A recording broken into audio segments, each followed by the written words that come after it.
Hey everybody, it's Kary from the new EdTech Classroom. I recently sat down for an interview with Dr. Marquita Blades to talk about the importance of technology in education, and I wanted to share some highlights from that conversation with you. Let me know your thoughts about it in the comments below, and also be sure to check out Dr. Marquita Blades. She's doing some amazing work in education, and she also has an upcoming virtual conference that I'll be keynoting. I'll put a link for it in the video description if you want to check that out.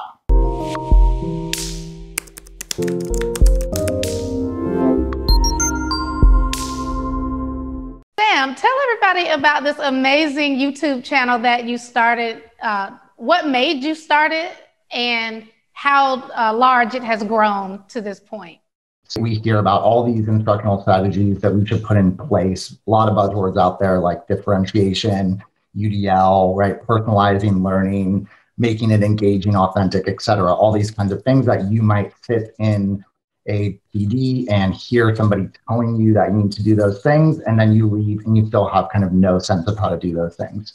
So I very much came to technology from a place of knowing that those strategies were important, but lacking the skills and understanding and tools, really, in my opinion, to do those effectively. And it just seemed like there was a universal experience out there that there was just still a gap, a huge gap actually between, how to like these ideas and concepts out there and how to actually put them into practice. And I felt like there was no bigger gap than the world between education technology and actual teachers. Here I was in San Francisco teaching in the innovation capital of the world, so-called, and really almost nobody that I knew in my teaching community really used technology all that much, right? Like people used it a little bit, but I knew that there were all kinds of programs and products and all kinds of bells and whistles and things that could happen, but that was not trickling down somehow to the actual classroom.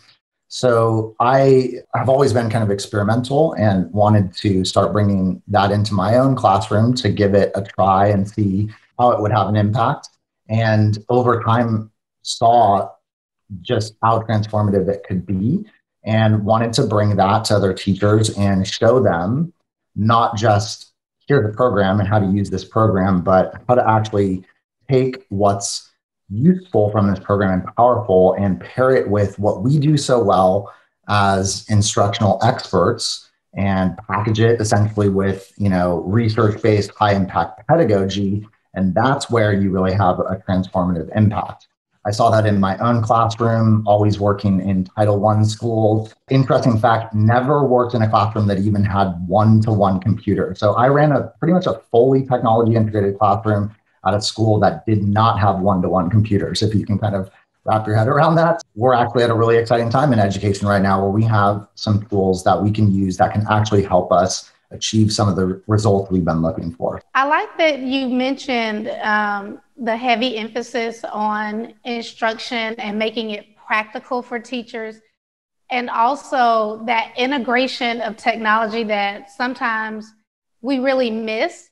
I like the fact that you said you were running full-scale tech in your classroom, but your school was not one-to-one, because I think a lot of times educators believe that if students don't have their own personal device, that it's going to be very difficult to incorporate technology in a practical way and to consistently incorporate that. So can you maybe share how you were able to pull that off? Yeah, I think one is just about a mindset about what technology integration means. It doesn't mean that every single thing has to be done with technology. It's selecting technology and using it strategically when it fits. That really, to me, it's more a mindset. It's more a perspective about awareness of high impact instructional strategies, and then awareness of the wide array of tools that are available to you that can actually help you implement those. And that doesn't mean you do away with everything pencil and paper. Clearly, I still did a lot with pencil and paper. And you might do things that are actually on the back end of a pencil and paper product, right? That can enhance it with technology. You have a kid make something like a poster project as an example, but then they can upload it into their digital portfolio. They can annotate it, show what it means, do voiceover or video explaining why they chose it, how it shows their learning. And now you've added an element of self-awareness, investment in their own learning. And so that's what I mean by taking a strategy. It's not that we want that tool. It's that we know we want to build student investment in their own learning, self-efficacy. So we're going to go out and find a tool that helps us achieve that.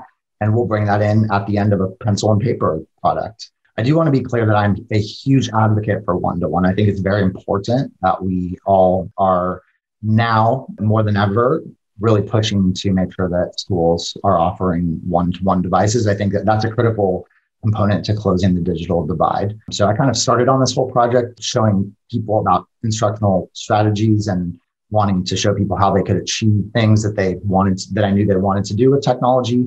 I've also added kind of a layer of understanding that I actually think it's our responsibility actually as educators in our society today that we're teaching students how to use technology, because that is the future job market. That is the world in which we live.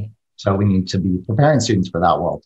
So where we are now is in a situation where we really have to make our students college ready, career ready. However, whatever students are going into, they're going into a world where they may have to completely function online as a professional, and they need to be prepared for that in a school setting. I believe pretty strongly it is already, but it's going to emerge as the new, equity crisis essentially in our country. I think we saw that, right, in remote teaching.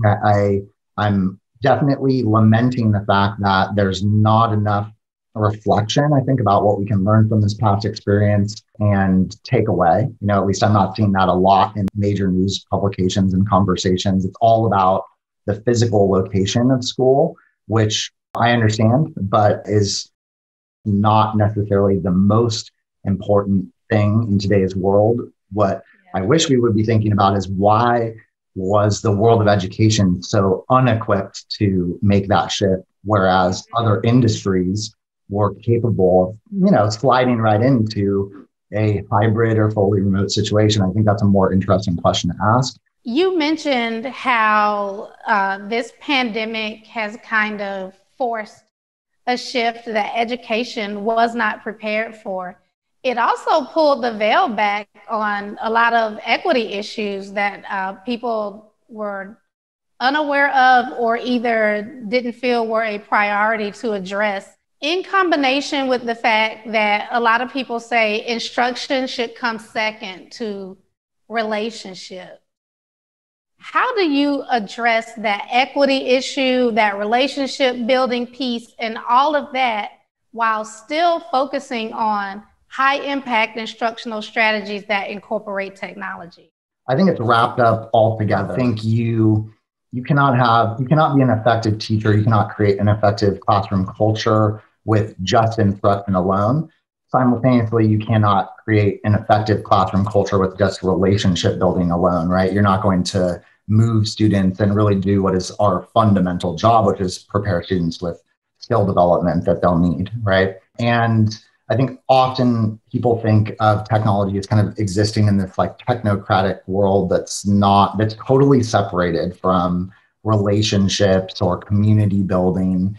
And I just don't see that as true. To me, one of the most powerful things that we can do as educators with our curriculums is implement universal design for learning. The intention of it is to essentially look at barriers and entry points to your curriculum to make your curriculum more accessible at the first tier. So we're not talking about tier 2, tier 3 strategies for different differentiation or accommodations. We're talking about opening up your curriculum so that it is accessible through providing choice for the way that students access knowledge and providing choice for the way that students also understand why what they're doing is important and then how they show knowledge.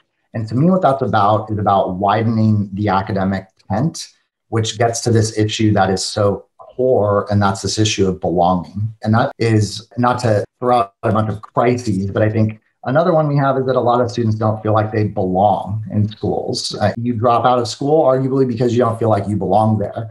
And so part of what we can do is not just define what is academic in this very narrow way, but expand our definition of what academic means. And again, a tool or one of many tools that we can use is education technology. We can use technology tools to give students more choice and more opportunities for how they can show knowledge by, making a podcast, making a digital comic, digital books, doing audio production. That's a kind of real tangible way that we can put equity practices in place and make curriculum more culturally relevant by opening it up. I love it. And it sounds like we can allow our students to show mastery of what they've learned by incorporating some transferable skills. And technology can really facilitate those transferable skills that they can now take and apply